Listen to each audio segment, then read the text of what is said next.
Hatchet Job, written and read by Mark Kermode. So tell me, how did you love the picture? Samuel Goldwyn. Prologue. Shark Sandwich. Forrest Gump on a tractor. Those 5 words are probably my favourite film review ever. More importantly, they constitute the most damaging hatchet job I ever encountered, managing to do something I had often argued was impossible, to kill a movie stone dead. I didn't read them in a newspaper or on a blog. I didn't hear them on the radio or television. Rather, they were whispered in my ear by a trusted friend and colleague, David Cox, as the house lights went down on a screening of David Lynch's The Straight Story. I'd been really looking forward to that movie. I've been a huge Lynch fan ever since being blindsided by a late-night screening of Eraserhead at the Phoenix East Finchley in the late 70s.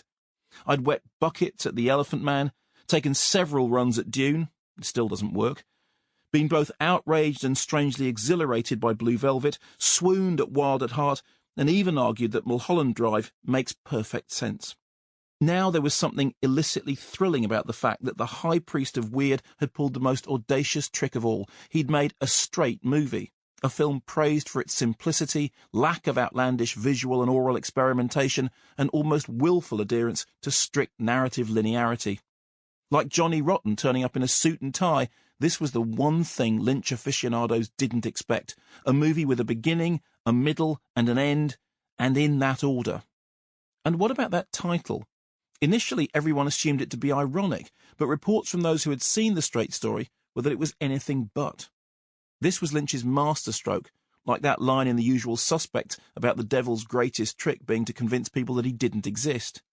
Was this Lynch as the devil in disguise, or had he finally followed Laura Palmer to take his place amongst the angels? All these questions were rushing through my head as we sat there in the Curzon Soho, quivering with anticipation. I was ready of spirit, willing of heart and open of mind. I wanted only to be ravished. Instead, I was rubbished, brought low from the lofty heights of expectation by 5 words that sucked all the life out of the movie and left it writhing in silent space before the curtains had even opened.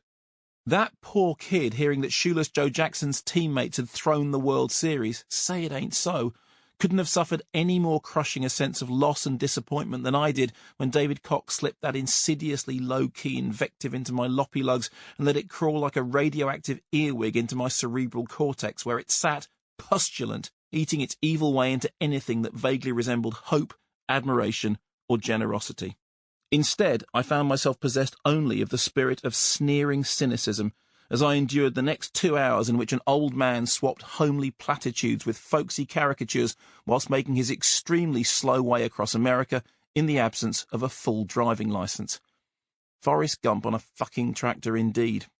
What's particularly evil about the effect those words had on my state of mind is that I actually really like Forrest Gump, and I'm quite partial to tractors too, although what Richard Farnsworth actually drives in the movie is technically a lawnmower.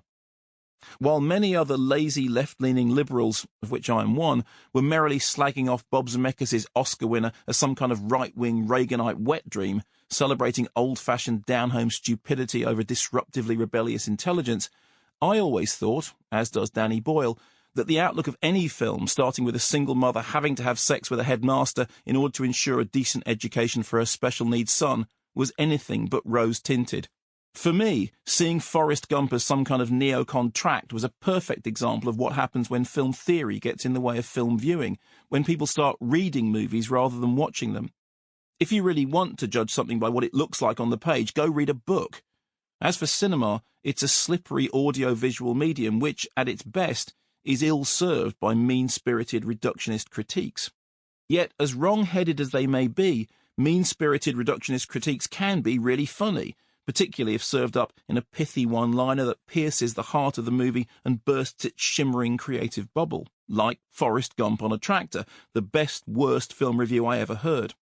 Today, David Cox says he wishes he'd never uttered the 5 words I've carried around with me ever since.